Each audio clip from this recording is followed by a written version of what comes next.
horror stop or even know how to respond to help the people that are suffering so much right now. Well, our guest this evening is somebody that has been able to make a difference in the lives of people who are suffering in Ukraine right now. And so on behalf of the Hamilton Jewish Federation and Temple Anshe Sholom, we're really, really pleased to present this evening Dr. Daniel Kolick, who just returned from a period of time at the Ukrainian-Polish border, working in a medical clinic as part of the team from the Canadian Medical Assistance Teams. Dr. Kolick is an award-winning emergency physician, an assistant clinical professor in the section of emergency medicine at McMaster University. He is the chair of the Canadian Association of Emergency Preparedness Disaster Committee and the executive director of the Center for Excellence in Emergency Preparedness.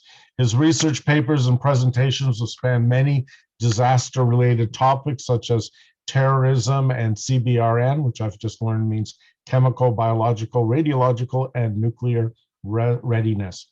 He has chaired the National Scientific Assembly of the Canadian Association of Emergency Physicians in 2002 and was a session chair at the Second World Congress on CBR terrorism the following year, and the chair of the disaster track at the International Federation of Emergency Medicine Conference in Halifax in 2006. He has also served as emergency department chief and program director in both Hamilton and Kitchener-Waterloo. In addition to many teaching awards, he and his colleagues of the Center for Excellence in Emergency Preparedness also received a humanitarian award from the International Federation of Emergency Medicine for their work to improve Canadian disaster preparedness. So it is indeed my pleasure to welcome and to introduce Dr. Daniel Kolick. Thanks very much. Wow, I now have to live up to all of that. I'm going to talk about, it'll take a second for this image to come up. I'm going to talk about the, sorry, trying to get a full screen here, about the my trip to Ukraine. Bear with me for a moment. I apologize for this. This worked beautifully in rehearsal, and yet now obviously it's giving me grief. Try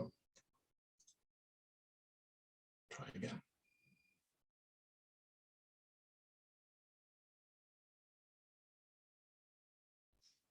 I'm open to suggestions from people on how to fix this. Bear with me for one moment.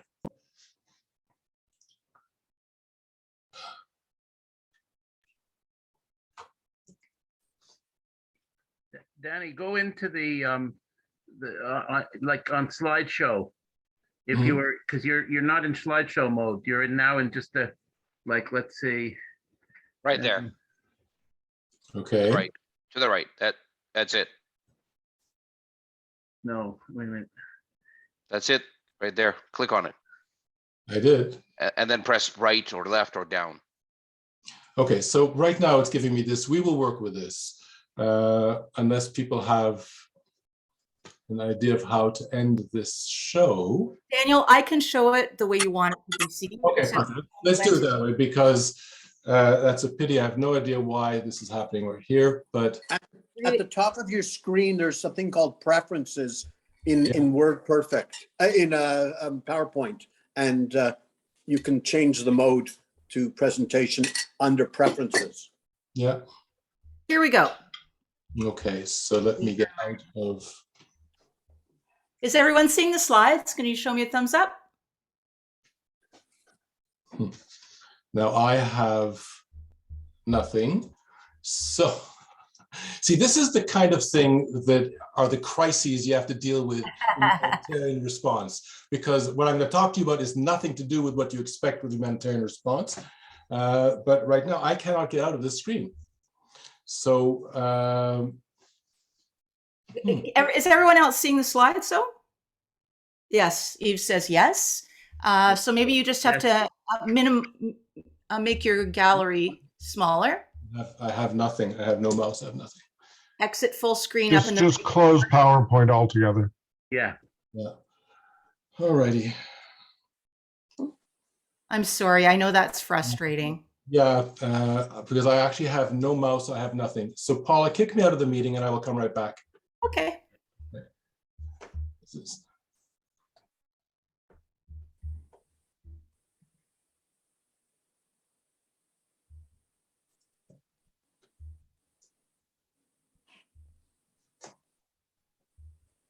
You'll have to just leave meeting yourself. So I'm going to be taking 2 moments, folks. I shall be right back. My apologies. Great.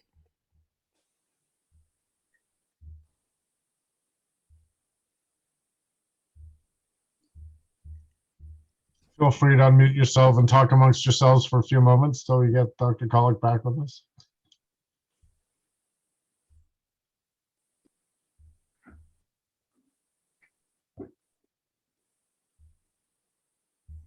Lorraine, how did the program go at the Beth Jacob last night? I wasn't at a program at Beth Jacob last night. Dora Ann led it, and she said it was. You mean the beating with the kids? Yeah, Right. yeah. Yeah, she said it went very well. Yeah, Oh, lovely. the grandkids liked it. Yeah.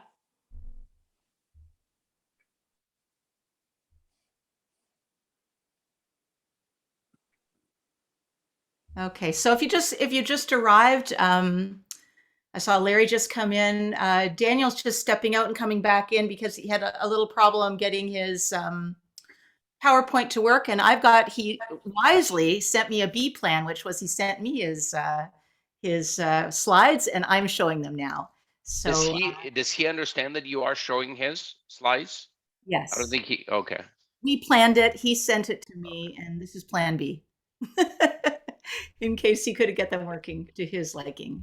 So he is going to reboot his computer, come back in, and we'll be ready to start using these slides. He was saying to me before everyone got in, he was saying they were very, very fortunate to have a CBC photographer with them on the ground. And so wound up having some amazing pictures of the whole experience, which he's going to share with you when he comes back in this presentation. Pretty amazing experience. Here he comes.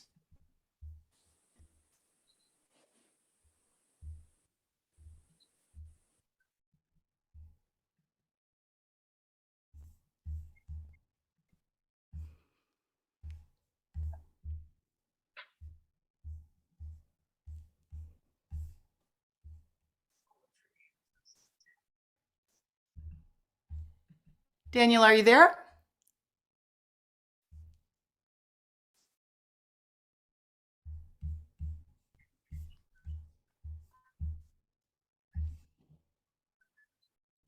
Oh, there you are. Just unmute yourself. Okay, I'm back with my apologies for this. So I'm just going to call for slides as we go along, and this is why we had the backup with Paula. Thank you very much. So I'm going to talk to you about 2 sites we deployed to and a little bit about what happens after the deployment. It's not a geopolitical presentation. It's more of an experiential thing. And I want to give you an idea of what actually happens. It is very different from what you expect. I have to say it was different from what I expected, partly because this was a wartime situation, so it's different from a natural disaster, but also just because there's a chaos that accompanies any event of this nature. So if I can get the first slide. And first rule is not to go it alone. There are a lot of people who think, well, it's a crisis, let me grab a backpack, I'll throw some stuff in there and I'll go out and a la Arnold Schwarzenegger save the day. Next slide, please. So this was Alpha team, the first team that went out. There was a team on the ground ahead of time before we got there because someone had to do some prep. I just want to point out to you that behind us are these boxes that have supplies in them. And these boxes all sit in a warehouse at Pearson. Depending on what the mission is, they come in 2 packs. Everyone has they're all sets of 2 boxes. Depending what the mission is, they select the appropriate boxes. And when we get to the airport, they're waiting for us. And we check our luggage and each of us check 2 other boxes, and that's how they travel across. So when we get there, we have gear to go with, and this is part of it. Next slide, please. You also have to have someone to pick you up when you get there. You can't just sort of show up and say, you know, these folks who show up in battle fatigue saying, hey, where's the shooting at? You know, that we did see stuff like that. I should also point out that you can squeeze 9 people plus all their equipment plus all the boxes into a van and shut the door safely. Next slide, please.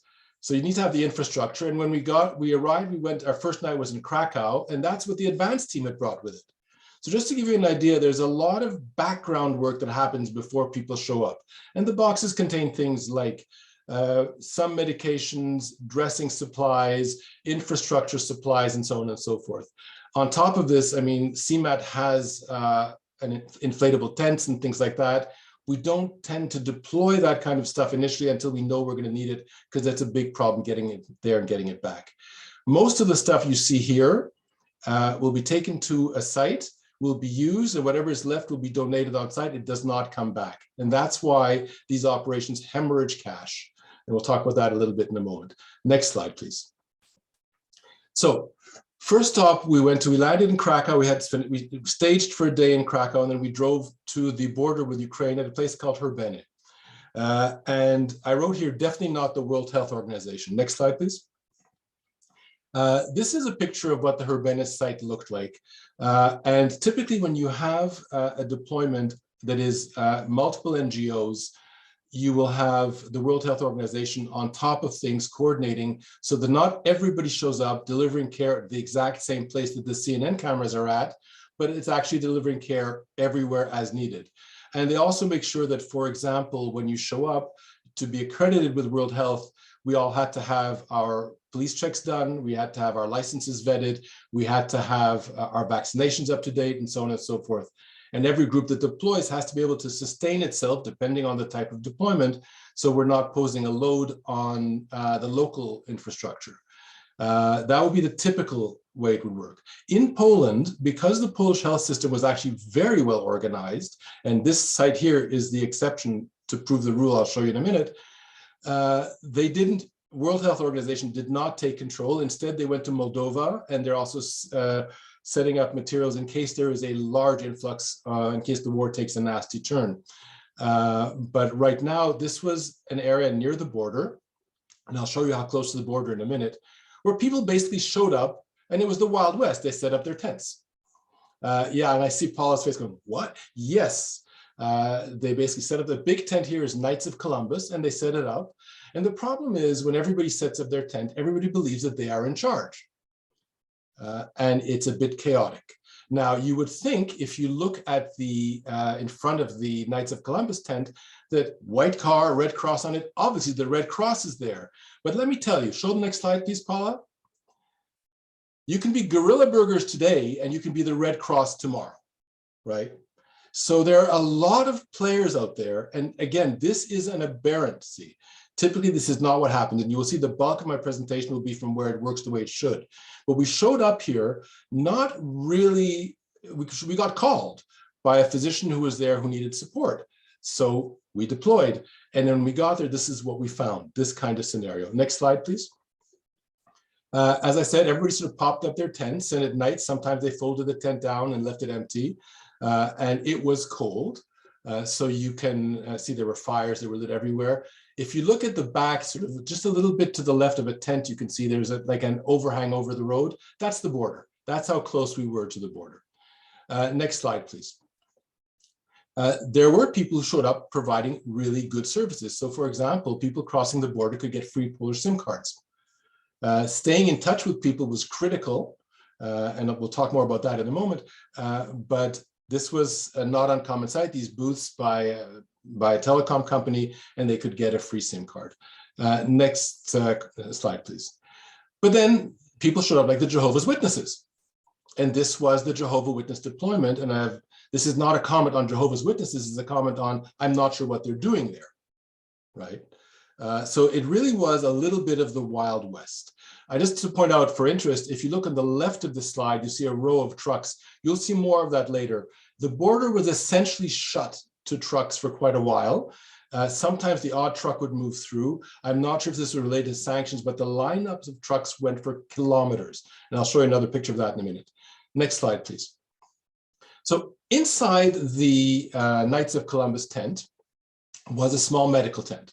And the way this happened was that this doc showed up, good, well-intentioned, and said, I'm here, I'm going to provide medical care. Okay. So the Knights of Columbus put a tent up inside their tent, and now they're providing medical care. Who is this guy? He happened to really be a physician because we had people show up. We had a recurrent theme was people showing up, presenting themselves to us as, quote, tactical medics. One of them, in fact, told me he has a tactical medic with knife skills in case I needed it. And again, I'm showing you the Wild West first. You'll get a better picture in a minute. It wasn't all like this. So he set up this tent and people said, oh, there's a medical tent. Let's bring in medication. So next slide, please. He called for help pretty darn quickly because it went totally out of control. And when we got there a few days later, we walked into a tent, and this is basically boxes and boxes of medication that basically people showed up. People emptied their medicine cupboards. Some of the packages were open. They were all kinds of things. Next slide, please.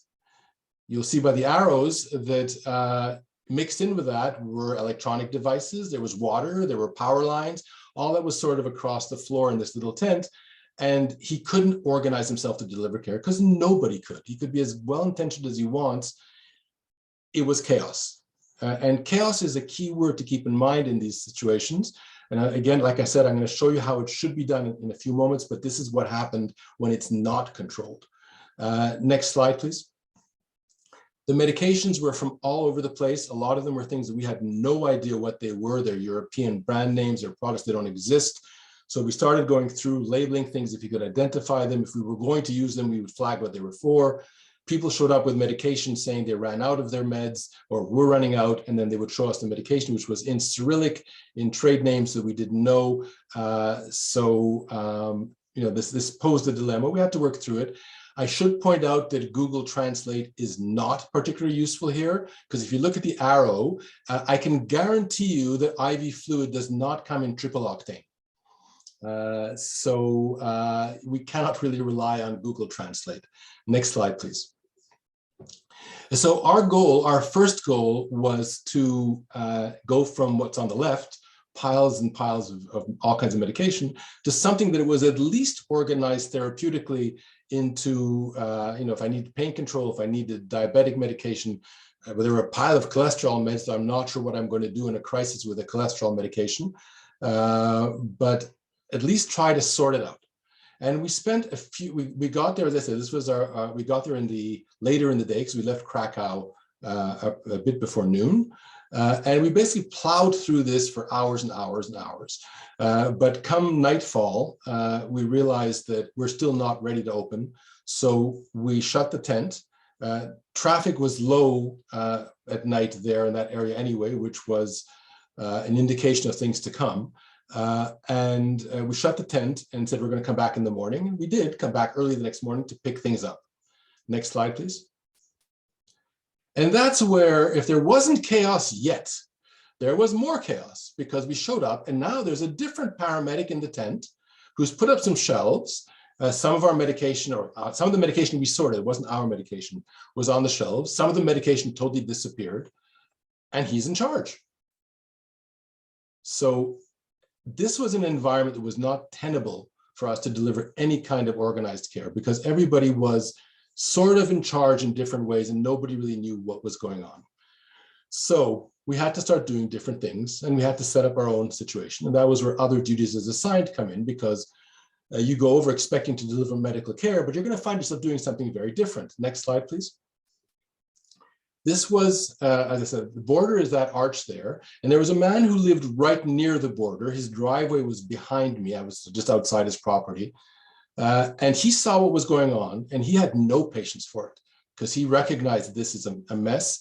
And he turned around to us. We were the Canadians. And by the way, wherever you went, the Canadians was like it was like a buzzword. People were coming to see the Canadians. It was like you'd expect we were Ukpiks or something. I mean, let me touch a Canadian. But he saw the Canadians were there, and he said, look, here's my driveway. Here's my power. Here's my water. Set yourself up. So we did. Next slide, please. So we had to buy a tent, right? And this is again where you start hemorrhaging cash because you're not going to wait 3-4 days to get a big inflatable from Toronto. We went out and sourced things locally. Now, I should point out that we are a bunch of highly trained medical professionals with, between ourselves, probably a couple of 100 years of experience under our belts. So a tent that would have taken the Boy Scouts 15 minutes to put up took us about 3 hours. So this is us. Here we are contemplating the concepts of tentery. And so we put the tent up, and I'll show you a few pictures of that. Next slide, please.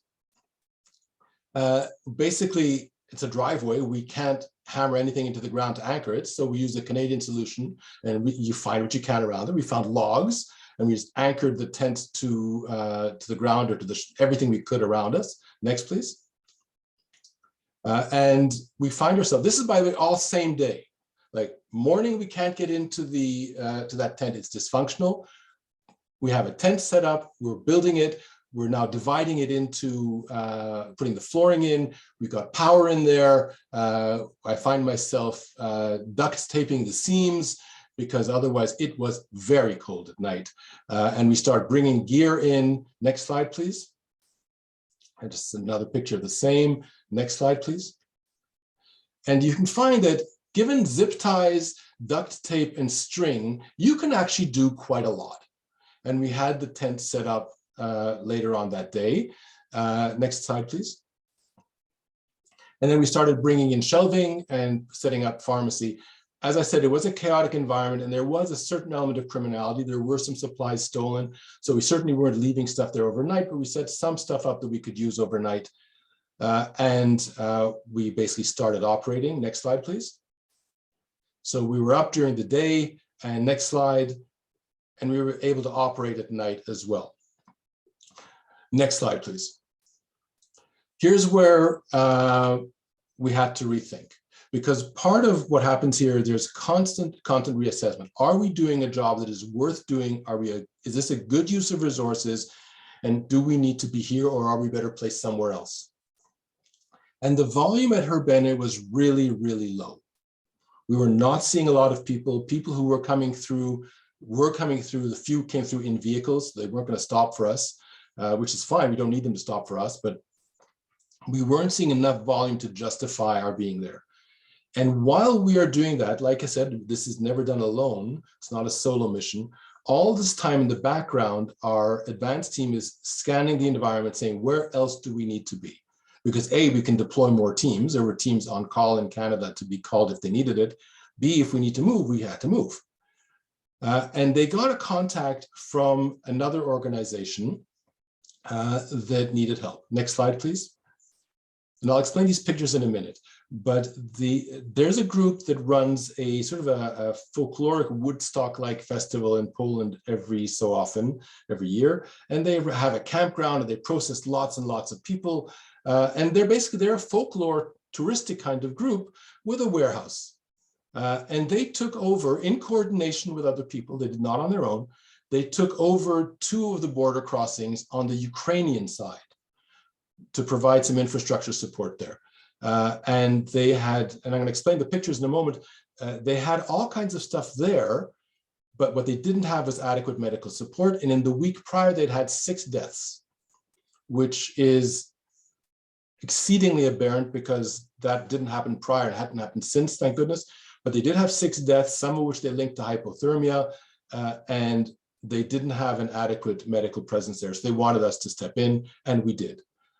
I'll come back to how we did that in a moment. This is their warehouse. And basically, this was a hive of activity. It looks like chaos, but 24/7, cars were pulling up, trucks were pulling up, unloading stuff, stuff was getting processed. If you look on the left-hand picture, inside the lower windows, there's a warehouse in there. They were getting food, they were getting medication, they were getting clothing, and stuff was just zipping through there. And it looked like chaos, but it wasn't. It really worked quite impressively. As a point of interest, in the top windows on the right-hand side, the flag is, I was told, the flag of the Belarusian opposition party, because Belarus is aligned with Putin. However, the enemy of my enemy is my friend. So the Belarus opposition party had their, somebody put it up there. Next slide, please. If we go inside on the top floor, Again, looks like chaos, looks like nothing. But on the left-hand side, they sort of walled off an area with big cardboard boxes, and it was labeled translators. And in my innocent view, I thought these are just people who are helping translate into Polish from people like me. No, not at all. These were a bunch of volunteers from all over Europe, speaking multiple languages with their laptops, feeding social media with a unified story coordinated from the center. They all sat there, and the translators were because they were doing it in different languages. Spontaneous, you see their mattresses on the floor there. This is how it worked. They just showed up. And if you look on the right-hand side, the picture on the bottom, again, mattresses on the floor. This is where some of the volunteers who weren't from the region would crash there at night. On the top picture there, you see this whole the sandwich preparing station. There were these ladies who would show up, and they would make hundreds upon hundreds of sandwiches every day. And those sandwiches would go to the border crossing stations on the Poland side for people when they would cross the border. So they would have food, they'd have coffee, and while they're waiting for buses to pick them up for distribution in Poland. And they would anticipate how many people would be crossing the border in the next day. And of course, if the evacuation corridors were bombed or were shut, then the stuff gets thrown out. They're back the next day, they're doing it again. And they were doing it day in, day out, every day that I was there. Next slide, please. People came from everywhere. And the translators aren't the only example. The gentleman on the left is Dave from Wales. I have no idea what Dave's last name is, but Dave from Wales showed up, and Dave from Wales was cooking. And there were, if you think of the people who were delivering to the warehouse, picking up from the warehouse, working there, going back and forth to all kinds of other places, whenever they came by, Dave from Wales was feeding them. I have no idea who Dave is or where he came from, but this is typical of what was happening there. The amount of volunteerism and helping each other out without asking any questions was incredible. And just to the right, there was a punching bag there with someone drawn Putin with Hitler's mustache called Putler, and put a great coat on top of that. And that was there for entertainment purposes. So this was the warehouse. This was sort of the command center for two of the border crossings. Next slide, please. So this is a bit of a graph of the border crossing. The road that you see, that gray road across the middle, that's the highway that comes to the border. The two red lines are the border control. And if you look at the bottom, that's sort of a scheme of what the tent looked like. There's a big ramp, and buses start pulling up and dropping off people at the ramp. Next slide, please. And have to click one more time. There we go. And they would see, this is the ramp they would see. They'd start coming up the ramp towards the tent. Next, click twice, please. Next two. They would come up to the top, and there'd be a barrier there if there was a lot of people. If not, you see our crew were just arriving that morning, just walk into the tent. The idea of the barrier is if you get a whole load of buses at once, the tent, which I will show you the inside of in a moment, could not handle the volume. It had to just control access. So they would unload bus loads, they would walk up, they would walk into the tent, and we arrived that morning. That is literally on arrival. I was sort of walking behind the rest. There was a team of 3 of us to try and figure out what we can do, how we can fit into this mission. Before I go on from this, what they had set up for healthcare at the time was had an ambulance parked there with some paramedic students. The problem was that this was parked in a place that was out of the refugee stream. So unless the refugees knew the ambulance was there, and unless the ambulance knew that somebody in the lineup had a problem, there was no way of connecting the two, so they weren't able to avail themselves. So we had to find a different way to do things. Next slide, please. So you come into the tent, and again, I'll give you pictures of this. I just want a bit of a graphic. There were power stations. Everybody had to charge their phones. That was critical because that's how people stayed in touch with each other. And there were food stations. And this is all the World Central Kitchen, who are incredible. They were everywhere. Everywhere there was a refugee stop, World Central Kitchen was there, serving food, asking no questions. And it was all sourced locally. It was all fresh. It was good food. It was not junk food. It was not potato chips or anything like that. It was solid food.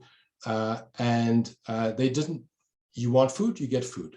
And I mention that because at the camp, some of the people coming through were refugees, and some people coming through were parked there. The Romani, who are part of the Ukrainian population, who did not have ID and did not intend to cross over to Poland, but didn't like to stay where they were for good reason, set up a tent in the near our area, and they would just basically stay there and come by, and that's where they got fed every day. So the World Central Kitchen doesn't ask any questions. You show up, you're hungry, we feed you. And this is there's a chef I'm told the name is Jose Andres, who's in charge of this, who formed this. And I didn't know who he was, but this man shows up and he comes there just to hug the soup ladies. And then he goes away. That's the kind of people these people were. Wonderful. Next slide, please. So this is a tent with buses coming in. I'm generally not going to show you faces of people unless there was consent given either to me or there was a photographer from CBC with us and she got consent for her photographs. But this is the day we got there and we're just beginning to get organized, so we don't have a medical site yet. But this is what happens when a bus pulls in.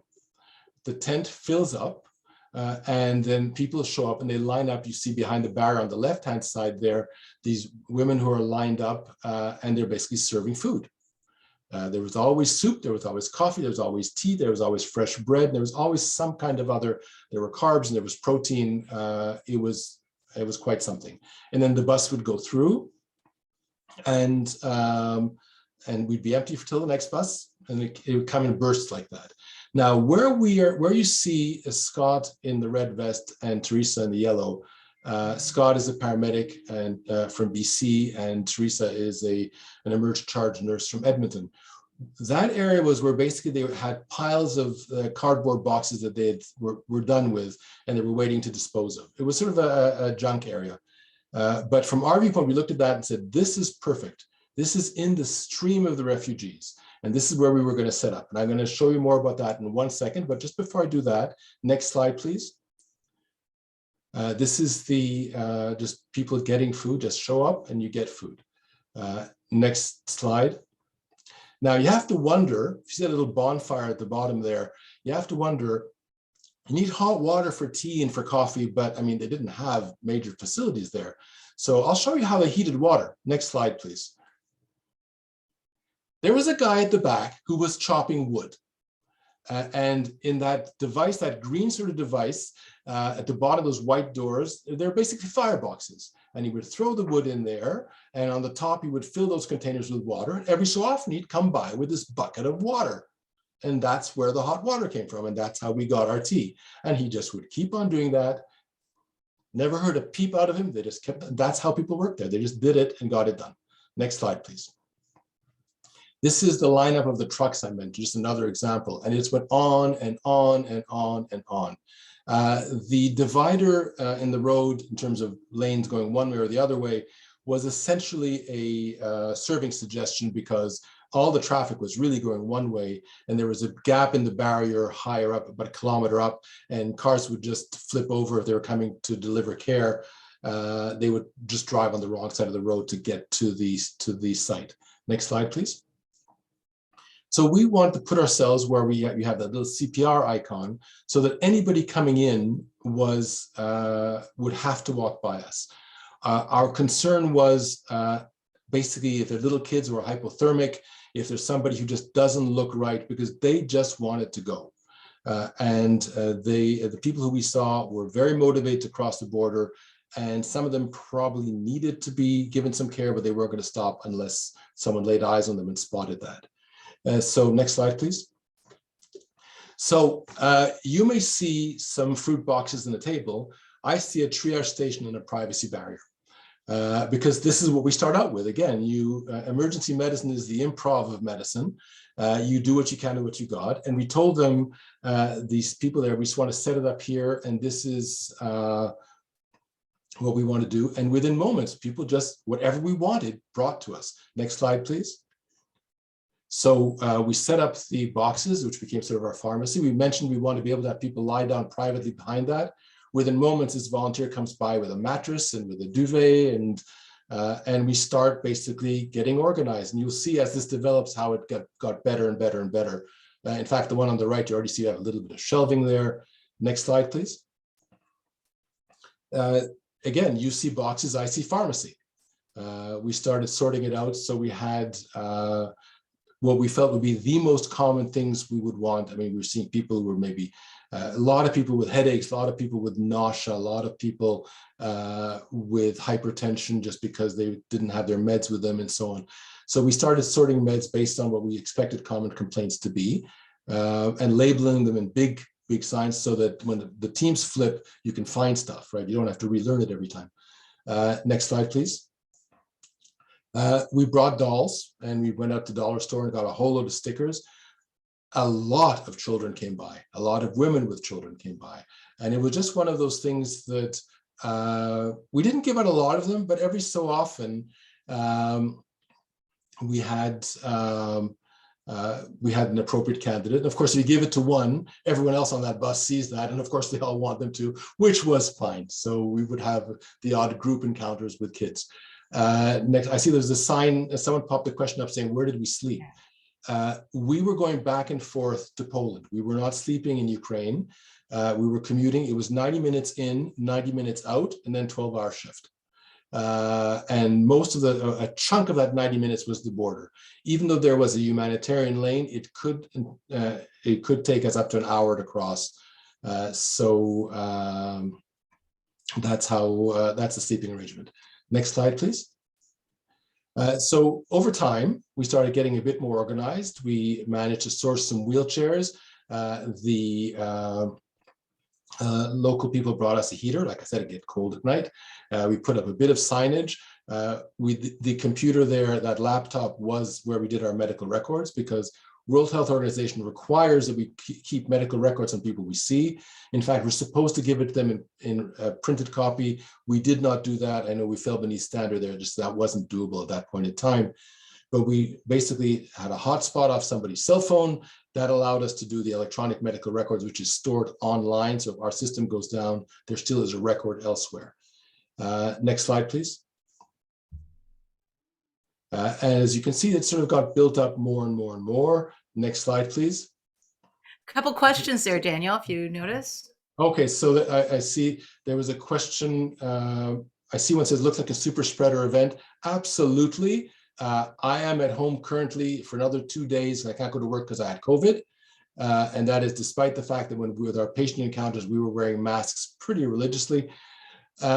Ukraine has a 35% vaccination rate. Nobody was wearing masks. Some of them had spent 30 hours on and off on buses. Absolutely. So there's no question that COVID, the respiratory stuff I saw, a chunk of which was COVID, can't do anything about it. So, so absolutely it was. I am sure that the COVID numbers are going up. Thank goodness that, I mean, in order for us to go, we had to be vaccinated, which is why, I mean, I got COVID, but I'm not particularly ill because of it. Paul, if there are any other questions, just flag it to me, because I think I missed one earlier. I saw something pop and then I lost it. Just Sherry's, worried about where you slept. How did you take care of yourself and the team? How did you keep everyone healthy and motivated? Cliff Bars are great. The soup ladies took incredible care of us. I'll give you an example. Actually, I'll hold on to that for a second. But if we were not going to accept borscht, then we were going to get something else like it or not. So they made sure of that. It was cold, so they brought us heaters. And I mean, we looked out for each other. But there's no question that it was physically tough. Were you in hotels in Poland? In terms of housing. For this site, the people who run the folklore festival had a campground that had a few small A-frames. So we squeezed into one of those. But it's you're all sharing a room, sharing a bathroom. But at least from the viewpoint of people responding, I mean, we traveled with mattresses. We expected to be out, we were ready to be outdoors or in tents. So running water, shelter, heat, and light is luxury. So yeah, so I mean, we had a place to stay, and another near Urbene, CMAT rented out like a little motel-y kind of pension thing, and we just were 5 or 6 to a room in there, and just we squeeze people in. Human beings are very compact. we can squeeze a lot of people in a room. So that's how we took care of ourselves. Next slide, please. Our rate limiting step for a lot of things was translators, because if it was a matter of replacing medication, we could probably figure it out, sort of read the Cyrillic, find things that sounded like that. But getting through people's complaints was hard. So we did bring interpreters with us, but also locally, people from adjacent NGOs would turn around and say, I speak English. If you need me, here's my number, call and I'll come over. The Jewish community of Lviv, they have a Messianic Jewish community, were wonderful. I mean, they basically would show up and they'd be with us for 24 hours with a translator just to make sure whatever we needed, you know, or they would, if we need something, they would call someone, just bring it over here, we need so-and-so. And then as you can see, we once we were a bit more established, we started setting up our pharmacy with more supplies. We started realizing what we would need and started building it up. Next slide, please. You have plans to go back? Asked Denise Gavin. Part of me is hearing what's going on there and thinking, why am I here, right? The reality is, however, that for me to go, my department covers my shifts. So it's not just me there, it's my entire department that's there with me. I mean, if things change, I would go back personally in a heartbeat.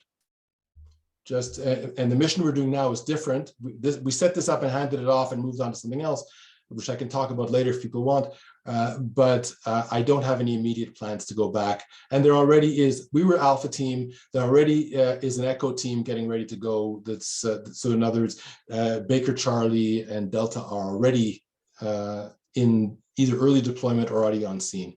So it sounds like variants, Daniel. Yeah, okay, so there are variants of me out there right now. Gotcha. Far better than I. I mentioned that people drop things off.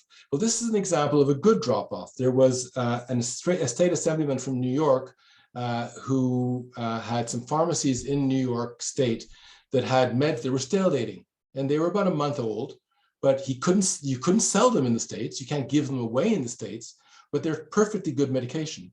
So he got one of those vertical unzipping bags that sort of become like 5 foot tall, and he literally filled it with medication and brought it. And here we are dumping about half it on the floor and going through it. And so what we did is we selected out, we took a ton of polysporin out of that, cough and cold, things of that nature. And whatever we didn't use went back in the bag, back to the warehouse, distributed elsewhere. So that was organized delivery. And that was actually very, very useful. Next slide, please. So here you can see we got, by now, a little bed organized. The Mylar we put up, not only because it makes us visible, but also because it keeps temperature in. IV fluids couldn't tolerate the cold. Equipment couldn't tolerate the cold. I'll give you an example of that in a minute. We put some signage up next, please. Next. So now you can see we have a real pharmacy in the background. We have a hospital bed. And this is probably this I think is day 4, day 3 or day 4 of being set up. And the top back, you'll see there's some red bags. One is an AED, 2 others are jump bags. So if we're called to something in the field, you just grab and go. And then all the stuff we would need for a field intervention, because there were areas around our tent where we were called to respond. In the front, you'll see there's one of these totes again, and there's a whole bunch of bags with stuff thrown on top of them, gloves and so on. Those were our go bags. Everywhere we went, we had a bag with us that had in it our passports, those who had meds, our meds, and some basic stuff that we'd never want to leave behind. So if we had to go, we go. Leave everything, grab that, and hit the road. So we all had that. Thankfully, didn't have to use it, but it went everywhere we went. And in addition to that, next slide. Daniel, just a question from the Rosens. What kind of medical issues were the most common, and how did you treat them? This was all primary care. I only saw one case of trauma. I had one shrapnel victim who had been at a bombing about 2 days prior, and he had shrapnel down lower extremities. Nothing major, didn't require operating room. It would require something more definitive, but he basically was with family and he just wanted to get them out of there. So it was dressing and infection control. But most of it was things like it was a lot of stress, a lot of headache, some chest pain, some people with cardiac disease. There were people who had hypertension and who couldn't get their medications because they just ran or because they were running out. And so we had to do what we could to replace with often the nearest solution until they could get to something more definitive in Poland. We had one nosebleed that required packing, a lot of nausea, travel sickness. So it's primary care. We weren't out there doing CPR on anybody, thank goodness. We had one lady we had to medevac because she was fixing to die. She looked terrible. So we did still have an ambulance on site, and we just got her to a hospital. She was barely palpable pulse, and she was poorly conscious and so on. So that was probably the only one that was truly severe. But most of the rest of the stuff was really very primary care stuff. And some reassurance. People were coming by because they know they have high blood pressure, not feeling well, no surprise, you've been on a bus for a day, and they want to check their blood pressure. So we would check their blood pressure, and they would see that they have a diastolic, the lower number of 99. And they say, no, that's way too high, that's not normal. So I would look at them and say, look around you, this is not normal. For you to be normal here makes no sense. So, and they would get it. Once so it needed some reassurance. It was a lot of that kind of stuff. It was really not high-tech medicine, which is good because we couldn't have delivered high-tech medicine. So I hope that answers the question. Yeah, okay, so let's come back to this. I talked about the go bags. Can I have the next slide, please? We all installed apps on our phone that were error alert apps. So whenever an error raid alert or a missile alert would come off, the apps would go off in a siren. And there's two versions of them. And you would set it to your region. In our case, we were nearest city was Lviv. We were in the Lviv Oblast. And then they would go off, and they would go off despite the fact that your phone is on mute or whatever. And on occasion, the people would have it in their pockets, and a few people would go off in the tent, and it was kind of eerie because it wasn't near you, but people would set it, I suspect, to where they came from because they want to know what was happening at home. I should also point out that once again, Google Translate is really not useful in these situations. So no anxiety. Well, at least the siren itself was pretty unequivocal. So when it went off, we knew something was happening. Ronit is asking, sorry, Daniel, if you came across any of the Israelis or Israeli medics. No, we did not. Just by luck of the draw, we were not deployed in the same areas they were. My understanding is that some of them were much deeper inside Ukraine, but no, we didn't run across them. Next slide, please. So as I said, it got cold at night, and that is what happens when you try to keep a thermometer warm near a fire. So we didn't do that twice, but we tried to keep the equipment warm and then turned around and suddenly realized the thermometer had melted. Next slide, please. So when they were done with us, they would come out the other side of the tent and they would cross the street to a waiting area where there were a whole bunch of other tents from other NGOs. And then from there, they would cross the border. Next slide, please. So you'll see that's the area across, a whole bunch of other tents. That's one of the tents was the Romani tent. One of the tents was put up by the Jewish community. And the border is in the background there where you see that sort of metal arch. And really what they wanted was, as I said, they wanted to be on the other side of the border with a sign that says, "Welcome to the European Union." And in fact, we had patients who would be in the middle of a conversation with us and their batch was now moving through and they just got up and ran. Because they really, rightfully so, are not there to see us. They're there to see the sign. Next slide, please. And at night, this gives you a sort of a flavor of what it looked like. That's the bottom of the ramp. There really wasn't as much traffic at night. It quietened down a fair bit. Most of the traffic was during the daytime. You can see on the left, that's where the ambulance was parked. So if you didn't know it was there, and if you're already on the ramp somewhere up or on a bus further down, you had no idea. So we really had to position ourselves in the stream to be able to intercept anything that was potentially worrisome. Next slide, please. The soup ladies, at one point, stopped serving soup and started singing. And they would sing, and then at the end of whatever they would sing, they would then sing the Ukrainian national anthem. Next slide, please. And that's what the audience would do. That's what the refugees would do. On one occasion, it was followed by chants of Slava Ukraine, Glory to Ukraine, and chants of the name of Putin, and something else followed that was not glory, but great enthusiasm. And they would do this episodically. They actually were, at one point, one of our team had a birthday, and there was a gas station nearby, so I ran down and got a gas station muffin and stuck a match in it and lit it, and Teresa and I gave it to him, singing happy birthday. And they saw it, they saw that. So later on in the day, they suddenly show up with a bottle of brandy and a cake and sing happy birthday to him.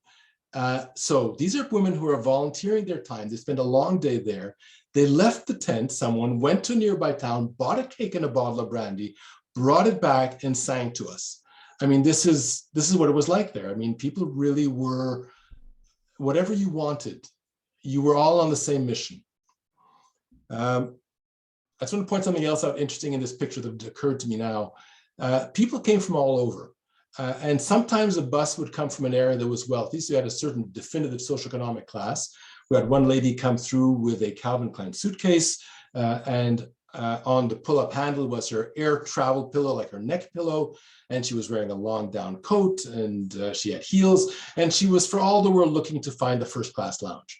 And then the next bus would pull up, and as you see here, like, people have suitcases, and people have plastic bags. And there was a lady who came by that had shopping bags and little shopping carts, the kinds you take on wheels. And she had a bag of apples. And that's what she had, because that's what they brought with her. And they all came through, and throughout the period I was there, not once did I have anyone with any sense of entitlement. Not once did I have anyone with any sense of arrogance. Not once did I see anybody who wasn't kind to other people. It really was, again, it restored your faith in human nature. Next slide, please. This was one team during one of the evenings. Scott on the left is the paramedic from BC, then Teresa in the middle in red is the nurse from Edmonton, and myself. And the two translators are from the Lviv Jewish community. And what we are holding is a true culinary delight from Poland and Ukraine, which is the gas station hot dog. Oh, they're supposed to be fabulous. Well, it is a hot dog in a bun that is already sort of perforated, so it's like a pipe. They put whatever sauce you want in there, and they stick it in there, and that became our go-to whenever we wanted to treat ourselves. So even today, somebody sent me a picture of how a gas station hot dog fits perfectly into a cup holder in a car. So, I mean, this was a thing. I actually want this slide up there for another reason. Anastasia, the one on the right, who was one of the translators, to give you an idea of how people just helped. We were at the station and a woman ran up and said, can we help her? Her mother is well past the ramp. She just is too tired. She cannot walk. She's having pain in her knees. Can she borrow a wheelchair? Of course, we were going to send it out with the volunteers to bring it back because we needed to have the wheelchair for later. So she looks at the wheelchair and she says, my mother won't be able to fit, because her mother, transpires, was quite obese. So we're trying to figure out how we're going to solve this. Anastasia sticks her hand in her pocket, pulls out her phone, calls her husband, who's working at another tent, and says, honey, there's a lady, here's where she is, go get her. Boom. And that's how it worked. And he went and got her, dropped her off, and went back to what he was doing before. And that really was the ethos of the environment, which was incredibly charging to your batteries in terms of, again, as restoring your faith in humanity. Next slide, please. Eva's just asking to clarify, this is all on the Ukrainian side? All on the Ukrainian side. This station was purely on the Ukrainian side. Okay, so you're going to have a video coming up now The very first part of it has no narration, and you're going to see, this is in the morning at around 5:30, 6 o'clock in the morning, heading out, and you can see beautiful, the countryside is wonderful. You'd never know that there's a war going on until you drive by little military emplacements that people put up with these white sandbags. And this is by the Polish border. So this is, they're already, they were prepared to have an invasion to go that far, right? You'll see that, and then you'll see us pulling into the to Krakowicz, and you'll get a bit of a drive around through the to give an idea of the size of the camp, and you'll have that in total contrast to what you saw before, the camp in Herbene, which was the first one I showed you. And then after that, you'll hear my voice narrating the rest of it. Paula, can you hit that and just play it, please? This is in that blue, very packed van, right? This is in a different one. We couldn't use our van, which would have been nice because our van had heating. We couldn't use our van because you aren't allowed to take rental cars across the border into a war zone.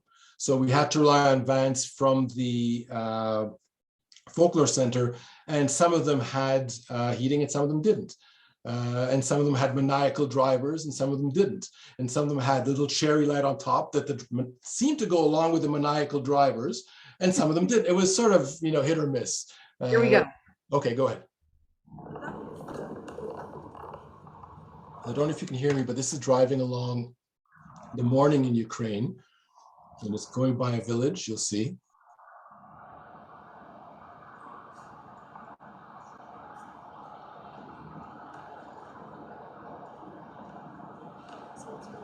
And then a bit further down the road,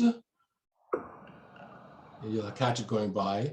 There's one place and another place where it's set up with sandbags. Now coming into Krakowicz, that's coming into the camp. So you get an idea of the size. This is not like the other place with a few tents thrown together. This is a much larger operation with a whole bunch of NGOs, and it's coordinated, and it's the way it should be working. With refugees, most recent batch, mainly from Kharkiv, unload, they come up the walkway, go through the warming tent, where we have our medical clinic set up. They have food, they have water, they have coffee. It's magnificent when people set up. Come out the other side, they cross over the Polish borders, over where the fence, well, the end of Ukraine is over where the fence is there. There's a whole bunch of other tents from other organizations providing shelter and food. And any possible space that they could squeeze into, they've squeezed in relief groups. This is a convoy of ambulances from the Italian Red Cross that are bringing patients from inside Ukraine. They just got to the border right now. They're trying to get through. And the border is where that fence is, as you can see against the skyline there. Okay, thank you. Next slide. So, Right, that happens.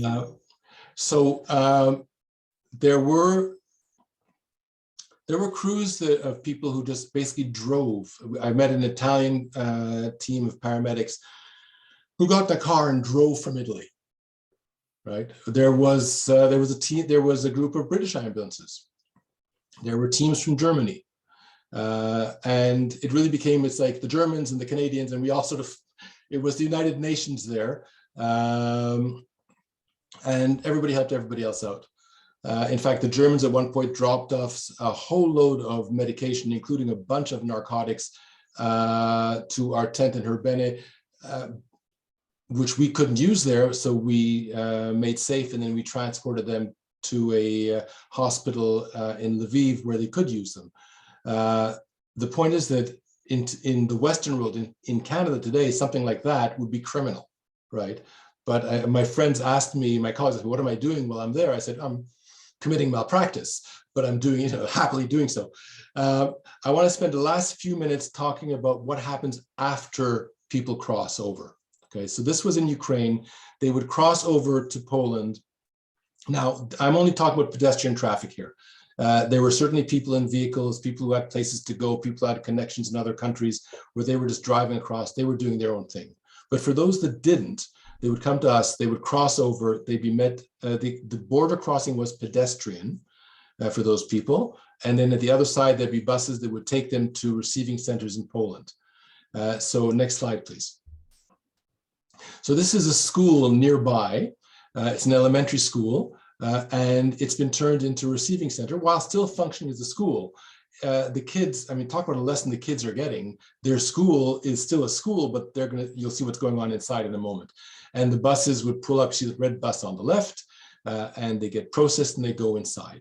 Next slide, please. The city decided, the town basically decided that this is going to be an issue they're taking on. As a town, it was not something that was mandated to them. We met with the mayor. He said the entire city council, everybody decided they're going to take on one extra task, keep on doing their job as city council, and they basically got organized. Everybody donated. This is the hallways of the school, full of food, clothing, toiletry items, all organized, all sorted. And this goes on the whole hallway and other hallways. Next slide, please. In the gymnasium. So they divide the gymnasium into 3 areas. On the far left behind the blue curtain was an area that was a small play area for kids, but really more of a feeding area. There were the local equivalent of the soup ladies, and there was always stuff there. Always stuff available. In the middle, as you can see, there was accommodation. There were other sleeping areas. In the gym, for security reasons, lights were never off. But there was another small room for mothers with neonates, the youngest being 5 days old, where they would turn the lights off at night. But it was only mothers. They didn't allow, inside they only allowed nuclear families. Single men were kept elsewhere. Diane, what are the best organizations I assume to donate to? I don't know the answer to that. I mean, I work with CMAT, Canadian Medical Assistance Teams, so I can speak to that. But and I can tell you that World Central Kitchen were wonderful. They were just wonderful. So those two I'd be totally comfortable donating to. Beyond that, I really can't speak to that. To the right of the curtain there was registration area. And there were all kinds of organizations there, including there was a Jewish organization called Chesed. By the way, this is the only deployment I'm aware of where when CMAT put out the call for interest, one of the things they were looking for were Hebrew speakers. So there aren't that many of us out there who are Hebrew speakers and emergency physicians. So it was, as Liam Neeson says, it was a unique skill set.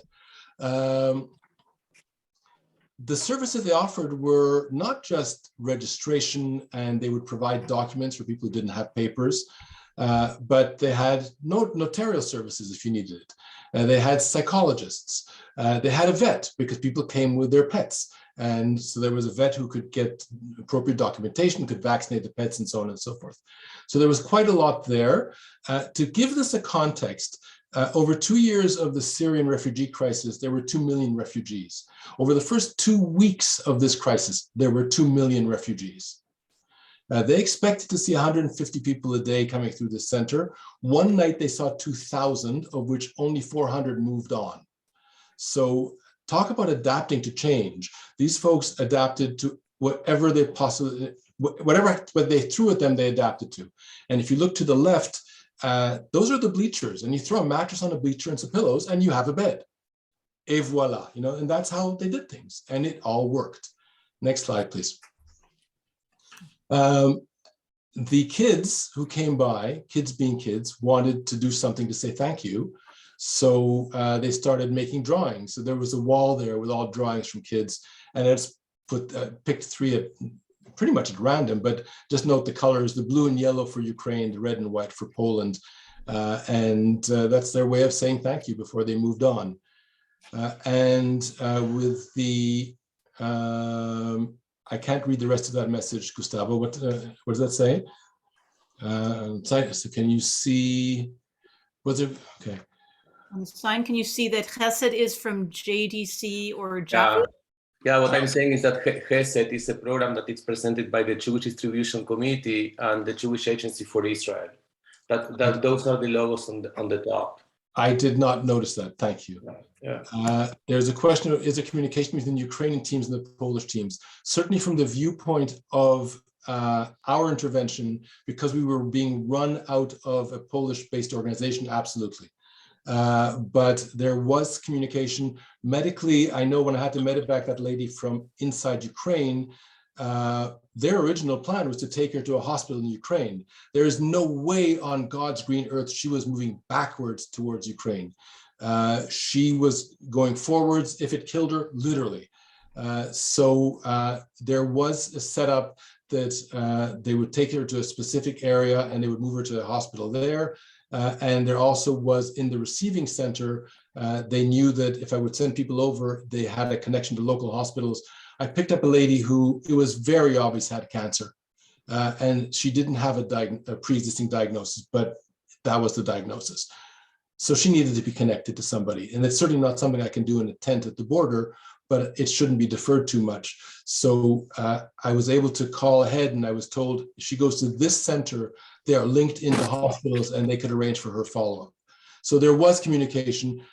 It's always going to be a little bit chaotic, but it did move along.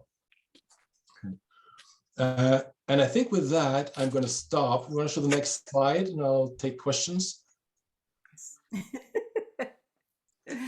And I'm open to questions. Okay. So feel free to unmute yourself and just say who you are and ask your questions. This, by the way, was one of the little girls who got a doll, and that's her mother in the background. And really, her medical concern was she wanted a doll, so she got a doll. By the way, you can see we were wearing masks, and despite that, as I said, the entire team is riven with COVID. It just goes from one person to the other, and we isolate for 10 days. Those who are still there, and then they just get back on the horse again. Yeah.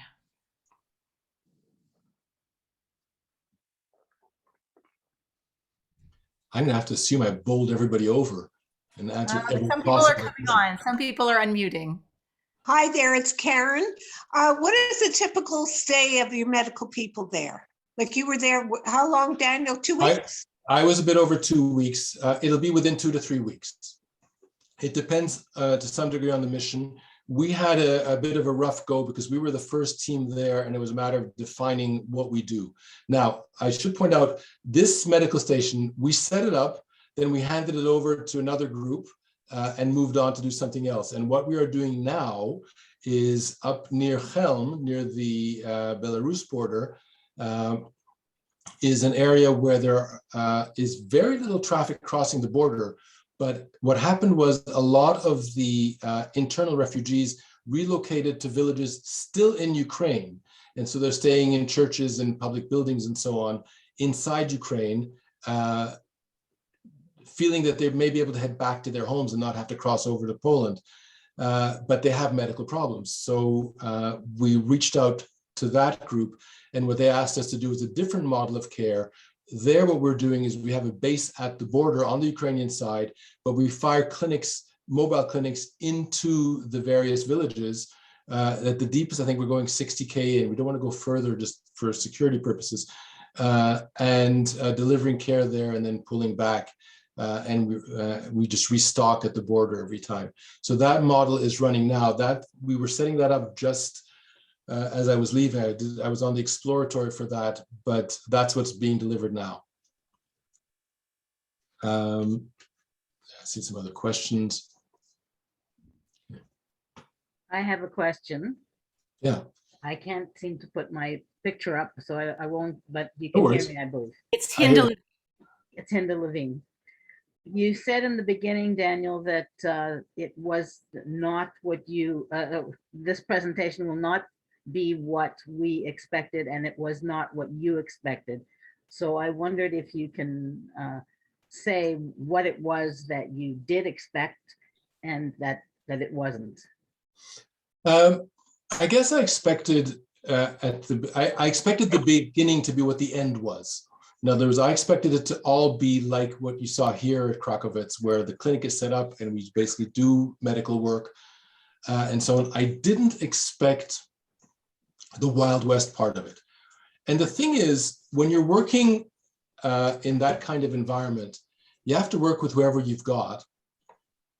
There was a man there who walked around with a badge.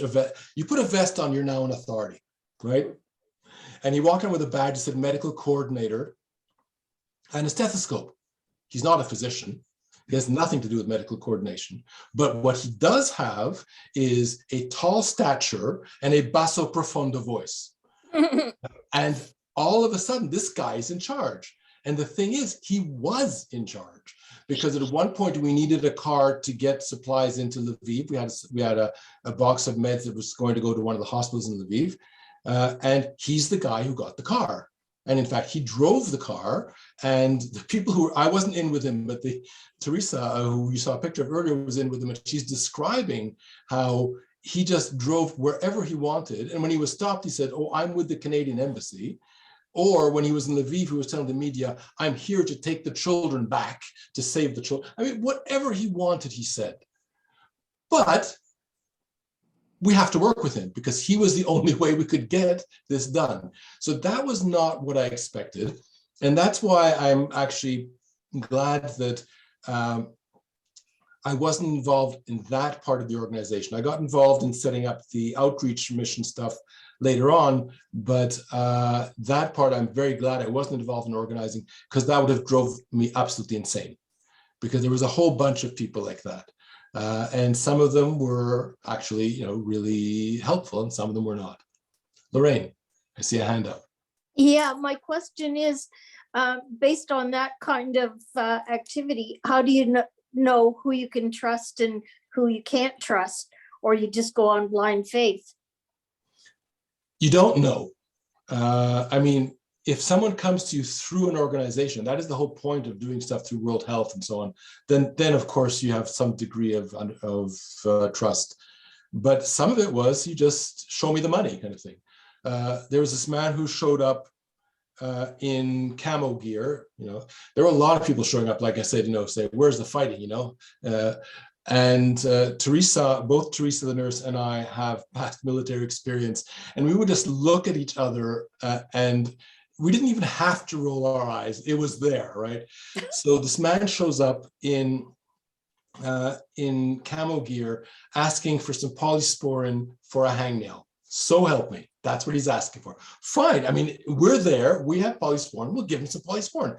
So we give him a little medicine cup with polysporin. He says, no, I need the whole tube. I said, no, that you're not getting, because that's not reasonable, and we'll need it for somebody else. So, okay, so he hands back the medicine cup. That's okay, I don't need it.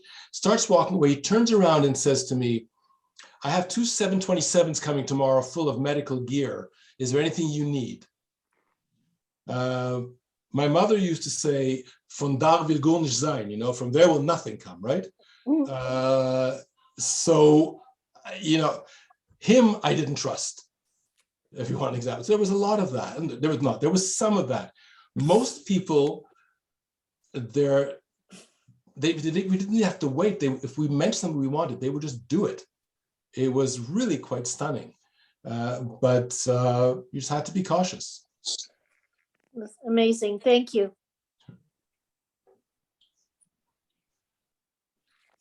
Any other questions or loose ends? I think we're all in awe, as Diane Sandler writes, just so remarkable what you and your team accomplished. And it really is. It's important to mention it really is a team thing. None of this is done by any one person.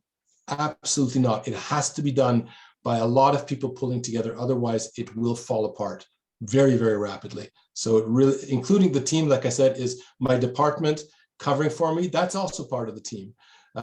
So it really is very much a team effort. I see Denise, you have a hand up? Daniel is born. I just wondered, so what was the general mood amongst not so much your team, but like the general population there? Surprisingly positive. A huge amount of patriotism. It was that picture of people singing the national anthem was not random. It was that feeling of that. A huge amount of working together for a common task. the connection between the Polish population and the Ukrainian population was exceedingly friendly. I mean, they really were working hard to help each other out. And yes, we all recognize every disaster has a honeymoon phase and then people are going to get tired, but I wasn't seeing any evidence of that, certainly for the weeks that I was there. Surprisingly high morale and very much a sense of common task. There's a question in the chat for you, Daniel.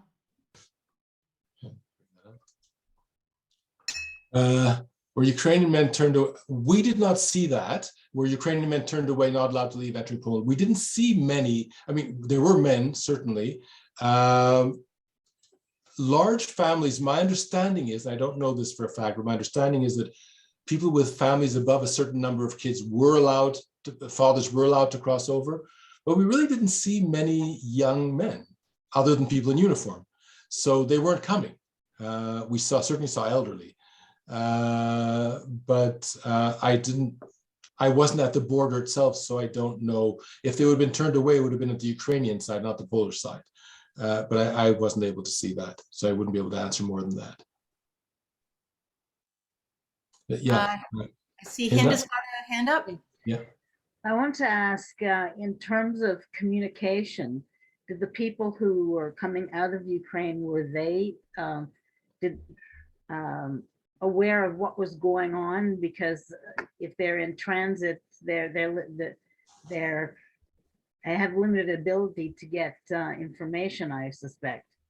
Not in today's era of mobile phones. They were on top of everything. But what is interesting, when the first buses that pulled up at the receiving center inside Poland, this actually surprised them. People got off the bus and then they ran away.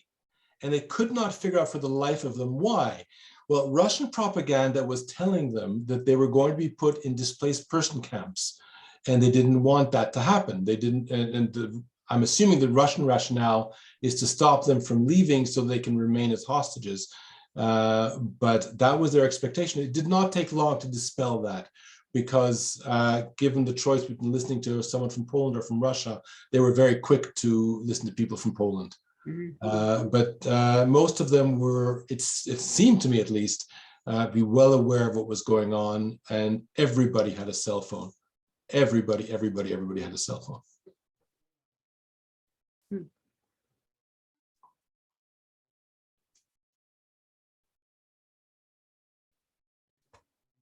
I don't know if someone else is going to thank you, but I take this opportunity to to say thank you and put a shed a light that we certainly had no idea about, and in some way it's been hopeful in view of all the horror that we hear about. This is a ray of hope, and so thank you very much for it, and for for what you have done and what you have volunteered to do. Oh, thank you. Thank you. Beautifully said. And I want to turn the last word over tonight to Gustavo Rimberg from Jewish Federation, who helped bring this together too. Thank you, Paula. Thank you so much. Before I officially thank you, Daniel, I really like to share some information that I think it's important for all of you to know. It's like our campaign to support Ukraine reached almost $130,000, thanks to all the generosity. All this money is going directly to support all the work from JDC and the Jewish Agency for Israel. In total, all the federations in Canada raised like $8.6 million that they are going to support all these organizations as well. So it's very significant. But the other number that they have, but it's actually from yesterday, very fresh, it's coming from the Jewish Immigration Agency, SICHA, and some government organizations. I like to share with you how many Ukrainians are coming to Canada and what the situation is with them. So we know that all Ukrainians, Jewish and non-Jewish, temporary resident visa applications received so far by the government of Canada equal 90,000 applications. Arrivals in Canada rate per day, 200. And a total arrived since January 1st is 10,000 people. Now, the Jewish Ukrainians, as reported as April 5th, Jewish Families Unit arrivals with service requests in the last 6 weeks are 17. So Toronto received 6 families, Montreal received 3, Winnipeg 6, Vancouver 2. And it's a big job. It's not easy for the families to come here. It's a long process. But Daniel, I'd like to tell you something that watching your presentation, there are 2 pictures that touch me, in a very emotional. When you mentioned Dave from Wales cooking for everyone, I think that by showing us that pictures, you make an unknown person kind of a hero for us. And the other picture is like you, I think that you're giving the toy to the little girl.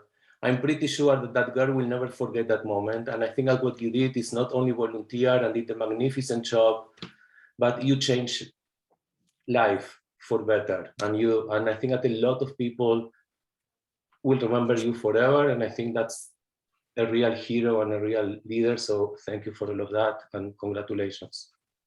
Thank you. Thank you very much.